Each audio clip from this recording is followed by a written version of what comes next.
ये जो आज जो पोलिंग हुई है, जिस तरीके की पोलिंग दिखाई पड़े 60% के आसपास, ऐसा लगता है जैसे कि वोटरों के बीच में किसी तरीके की कोई उत्सुकता नहीं थी, अन्यथा 60% तो कम है एक तरीके से। नहीं, आशुतोष आंकड़े तो बिल्कुल साफ बता रहे हैं। अगर आप 2017 के चुनाव से तुलना करें तो 2017 में इन्हीं इलाकों में जहां आज वोट पड़ा है 67% टर्नआउट था, तो उस नजरिए से तो 7% नीचे गिरता हुआ मतदान दिख रहा है। लेकिन साथ ही साथ हमें ये नहीं भूलना चाहिए कि जब फाइनल आंकड़े आते हैं तो वो हमेशा अपवर्डली रिवाइज रहते हैं। तो मेरा अपना अनुमान है कि 3-4% का और इजाफा हमें देखने को मिलेगा जब हमारे पास फाइनल आंकड़े आएंगे। फिर भी किसी भी नजरिए से देखें, ये जरूर है कि इस बार का टर्नआउट 2017 के टर्नआउट से कुछ कम दिखाई पड़ता है। अब मैं इसे बहुत उदासीन तो नहीं मानूंगा कि वोटर बहुत ही उदासीन है। हाँ, 2-3% नीचे गिरता हुआ दिखाई पड़ रहा है। इसकी कई वजह हो सकती है। एक वजह तो मुझे लगती है जो हमारे प्री पोल सर्वेज में दिखाई पड़ता था, लोगों की एंग्जाइटी थी। अगर हम बेरोजगारी की बात करें, प्राइस राइज की बात करें, करप्शन की बात करें, इन सब मुद्दों पर लोगों की चर्चाएं की चिंताएं थी।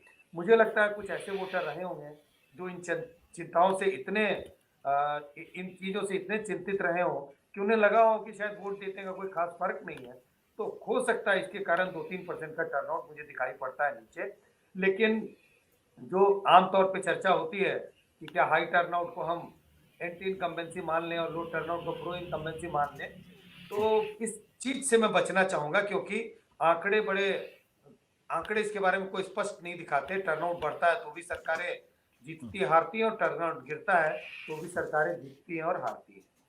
बट संजय जी, 2012 में 71% वोटर टर्नआउट था और 2017 में 68-69% के आसपास टर्नआउट था। इस बार अगर 60 के ऊपर जाता है, लेकिन अगर 62-63 तक भी रहता है, तो ये मानना पड़ेगा कि कम से कम गुजरात के अंदर असेंबली चुनाव के में जिस तरीके से टर्नआउट होना चाहिए उस तरीके से टर्नआउट नहीं है। जबकि 2014 के बाद से इलेक्शन कमीशन और साथ साथ देश के प्रधानमंत्री नरेंद्र मोदी ये हमेशा लोगों से कहते हैं कि आप आइए, निकल के वोट डालिए। ये जो उदासीनता का आपने एक बहुत संक्षिप्त सा जवाब तो दिया, लेकिन क्या आम आदमी पार्टी की मौजूदगी भी दर्शकों में उत्सुकता नहीं जगा पाई है? देखिए, अगर आंकड़ों को हम माने तो इस बात, ये तो आंकड़े बहुत बता रहे, आंकड़े हकीकत बयां कर रहे हैं। और वो हकीकत क्या है? हकीकत ये है कि 2017 की तुलना में कम लोगों ने वोट दिया, वोट प्रतिशत गिरा है। तो इसकी कोई ना कोई तो वजह जरूर होगी। और एक वजह साफ है कि चुनाव में उनकी दिलचस्पी कम दिखाई पड़ती है। अगर चुनाव में दिलचस्पी बहुत होती तो शायद टर्नआउट ऊपर जाना चाहिए, क्योंकि अगर आपकी चुनाव में दिलचस्पी है तो आप वोट देने जरूर आएंगे। जो लोग चुनाव में दिलचस्पी रखते हैं उन्हें लगता है वोट डालना उनका एक अहम अधिकार है और वोट जरूर डालने आते हैं। तो कहीं ना कहीं दिलचस्पी का अभाव तो दिखाई पड़ता है।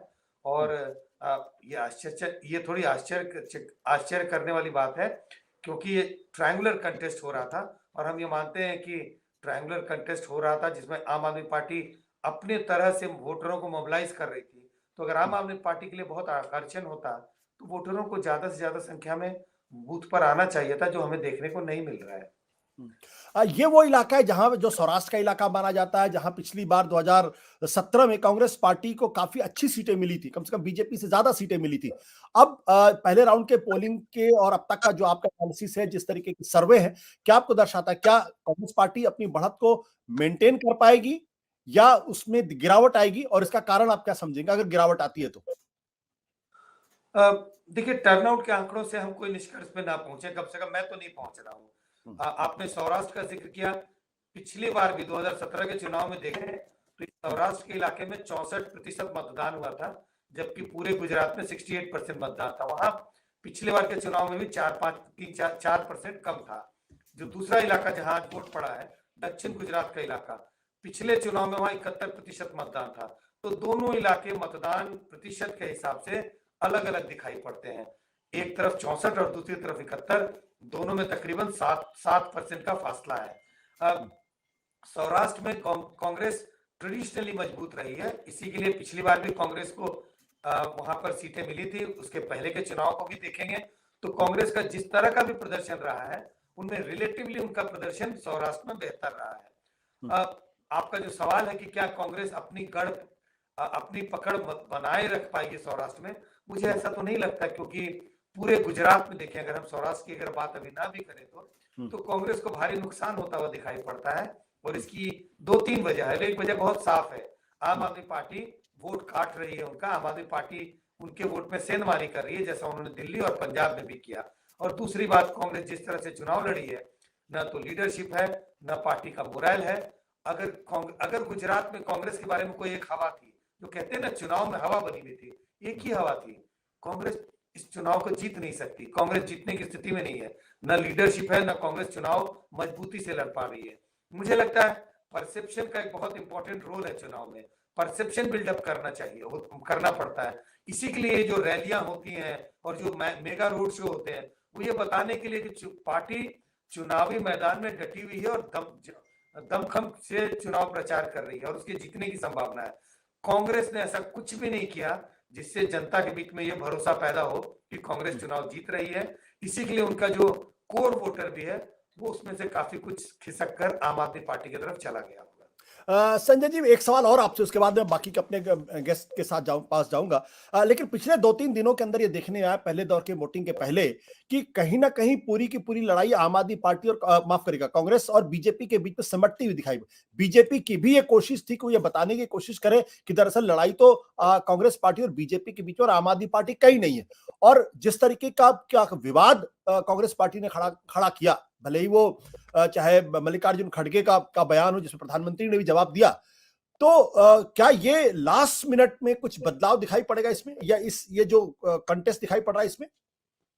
देखिए, अगर हम लास्ट मिनट की बात करें आशुतोष, और तुलना करें पिछले 4 या 6 महीने से गुजरात का चुनाव किस तरह से बढ़ता गया और आज के दिन तक पहुंचा। 5 महीने पहले आम आदमी पार्टी की पकड़ बड़ी मजबूत दिख रही थी। मजबूत क्योंकि आम आदमी पार्टी ने बहुत अर्ली प्रचार किया था, उन्होंने एक अपनी विजिबिलिटी बना दी थी और उस समय कांग्रेस बिल्कुल प्रचार में नहीं थी। जैसे ही चुनाव की घोषणा हुई, कैंडिडेट्स का अनाउंसमेंट हुआ और उसके बाद कांग्रेस ने अपना प्रचार शुरू किया, तो आम आदमी पार्टी ऑलरेडी पीक कर चुकी थी। जब उन्होंने एक तरह से समझिए, जब पूरे दमखम लगाकर उन्होंने अपना प्रचार बहुत पहले शुरू कर दिया था। जैसे ही चुनाव आ गए, उम्मीदवारों के नामों की घोषणा हो गई, तो अलग अलग क्षेत्रों में लोगों को लगने लगा आम आदमी पार्टी के उम्मीदवार को देख के शायद हल्का उम्मीदवार है, आम आदमी पार्टी चुनाव जीतने की स्थिति में नहीं है। तो आम आदमी का पार्टी का ग्राफ नीचे गिरने लगा और कांग्रेस जो बहुत गिरा हुआ दिख रहा था, जिसका ग्राफ, वो धीरे धीरे ऊपर जाने लगा, लेकिन शायद इतना ऊपर नहीं जा पाया कि बीजेपी को कड़ा मुकाबला दे पाए। तो इसी के लिए जिस बात का जिक्र आप कर रहे हैं आशुतोष, पिछले 5-7 दिनों में या पिछले 10-15 दिनों में कहें तो आम आदमी पार्टी का ग्राफ नीचे गिरा है और कांग्रेस का ग्राफ ऊपर गया है। तो मुझे तो लगता है कि नंबर 2 और नंबर 3 की रेस है और नंबर 2 पे कांग्रेस आएगी और नंबर 3 पे शायद आम आदमी पार्टी। सत्य हिंदी का ऐप डाउनलोड करें गूगल प्ले स्टोर पर।